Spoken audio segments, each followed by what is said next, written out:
The best time to have a child is a highly personal decision, but there are several factors you might want to consider and see if you are prepared to welcome a child into your life.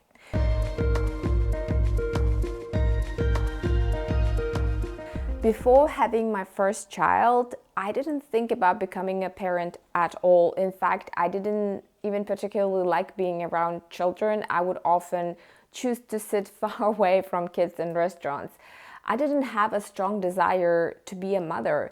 It came to me slowly over time. By the moment we decided to have a child, I had gradually developed this desire on my own. I had reached a point where I was certain it's what I wanted, and I had no doubts. On the other hand, a friend of mine had a surprise pregnancy and she wasn't ready for it at all. She hadn't been actively thinking about it, nor did she feel this desire to become a mother.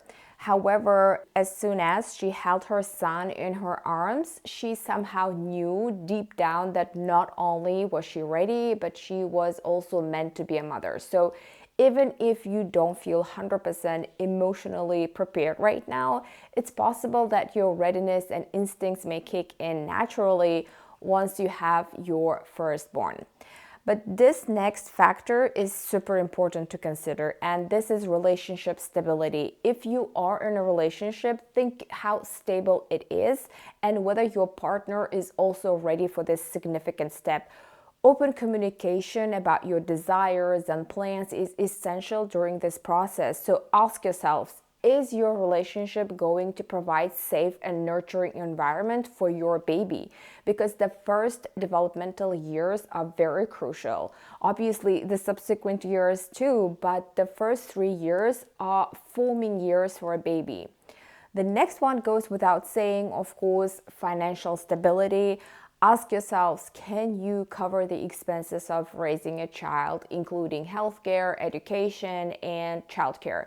Make sure that you have a stable source of income and financial plan in place, because no matter how well informed you think you are, there are always going to be expenses that you haven't thought about.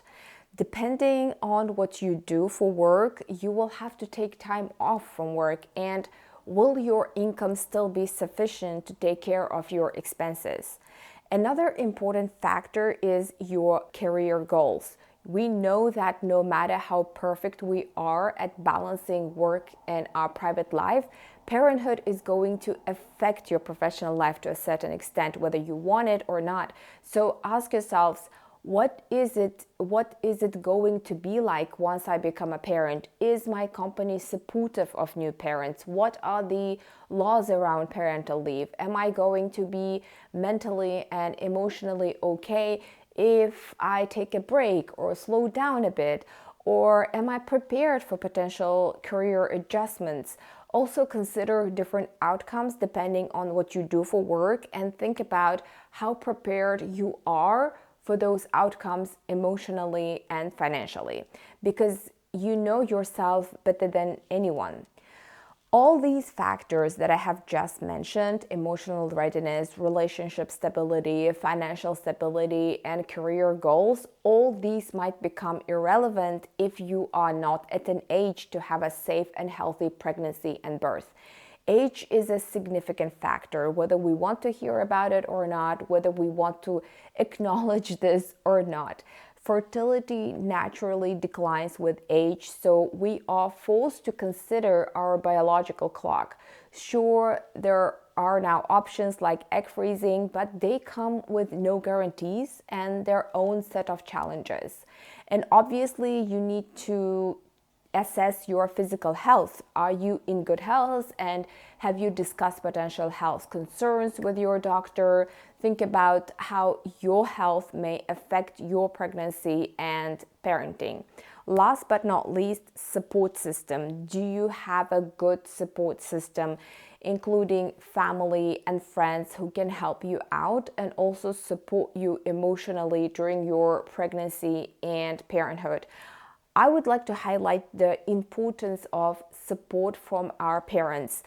This might come across as a bit self-centered, but If in your culture grandparents do help with raising children, then it's best when they are younger and more active so that you can have as much help as possible. Taking care of your child 24/7 is not an easy task, and having grandparents to help you out can make those early years more manageable. Right now, it might seem like you can do it all on your own, and you might be able to. Sure, many single moms are heroes for doing just that, something that I greatly admire because I know that I wouldn't be able to do that. But right now, it might seem like you and your partner can handle it all on your own, but those first years definitely put a strain on a relationship, especially from a romantic point of view. So if you can get your parents to give you and your partner a break from time to time, you can definitely elevate some potential problems and enjoy the new parenthood more. I don't want to go and talk about life goals. Of course, if you have major life goals that your heart is set on, of course, you should reflect on your long-term goals and how parenthood fits into them, because some people may prioritize travel and education or other experiences in life before having children. For women, I personally think it's best to start thinking about becoming a mother after the age of 25. It's when we are typically physically fit and are at our prime when it comes to health, because we know that pregnancy and birth and healing after birth and the sleepless nights for at least the first couple of years and taking care of a baby and then a toddler can definitely be mentally and physically demanding, and not feeling fit enough during those periods is definitely going to affect you emotionally to a certain level. Personally, I would have preferred to have my kids between the ages of 25 and 30 instead of 30 and 35. But looking back and considering different circumstances, I know that it worked out well for me. But if someone asked me now, I would say between 25 and 30. But of course, there is no one size fits all answer here. No one will be 100% ready to become a parent, be it emotionally, physically, or financially. The decision should align with you and if you have a partner, with your partner's goals, values, and current circumstances. And you should feel comfortable with that decision. All right, I hope this helped to answer the questions you might be having, and I'll see you next time.